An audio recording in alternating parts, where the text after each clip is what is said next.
Um outro livro sensacional chama-se From Strength to Strength. Ele é de um professor de Harvard chamado Arthur Brooks. E nesse livro ele fala como é que a gente faz momentos de transição na vida. Como a gente vai, de repente, passando e decaindo ao longo da vida e tentando encontrar felicidade e quais são as bases nesses momentos de transição para a gente seguir bem. Muito relacionado a pensar quais são os propósitos da sua vida e como que os seus propósitos podem manter a sua orientação em relação ao sucesso.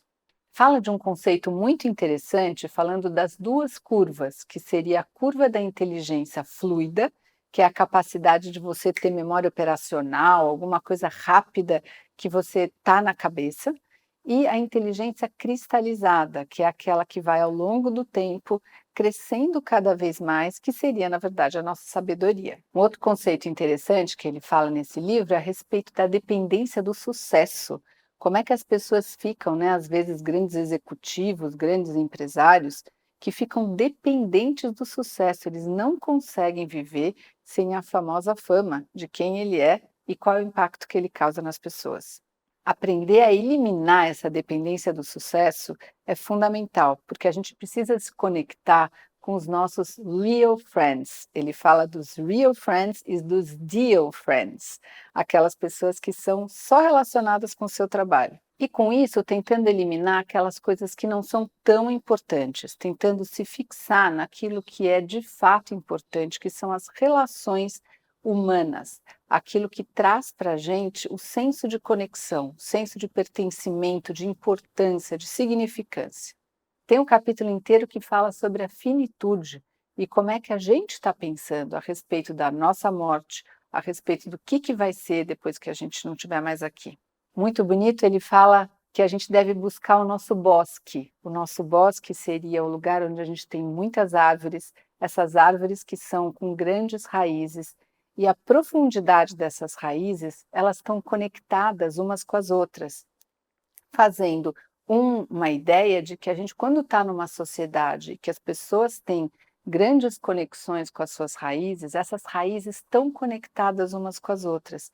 E a gente tem que procurar esse grupo que faça esse senso de pertencimento na nossa vida.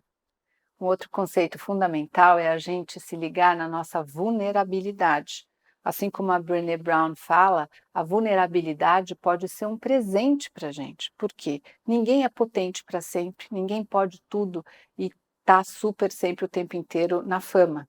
Então, na hora que a gente torna as nossas fraquezas, as nossas forças, a gente identifica onde que a gente precisa melhorar e vai de uma forma muito mais consciente e potente. Adorei um conceito que ele fala que a gente tem que pescar na maré baixa, que é o seguinte, na verdade ele viu lá uma pessoa que estaria jogando, né, uma linha para pescar e aí não pegava nada. E aí chegou uma pessoa mais velha e falou, olha, você tem que jogar a linha na hora que a maré estiver vazante. Por quê? Porque na hora da maré vazante, os plânctons e as coisinhas que estão na beira do mar, elas ficam mais aparentes e os peixes vêm. Então é nessa hora que os peixes vêm que você tem que estar sempre com a linha no mar. E aí fazendo um paralelo que a gente às vezes acha que a gente tem que jogar a linha na hora que a maré está cheia, e não, a gente tem que estar com a linha na hora que a maré está baixa. E aí o resumo é que a gente consegue superar as nossas dificuldades, fazer momentos de transições lindos na nossa vida e viver bem com a maturidade, com a transição, com aquilo que é realmente importante na vida.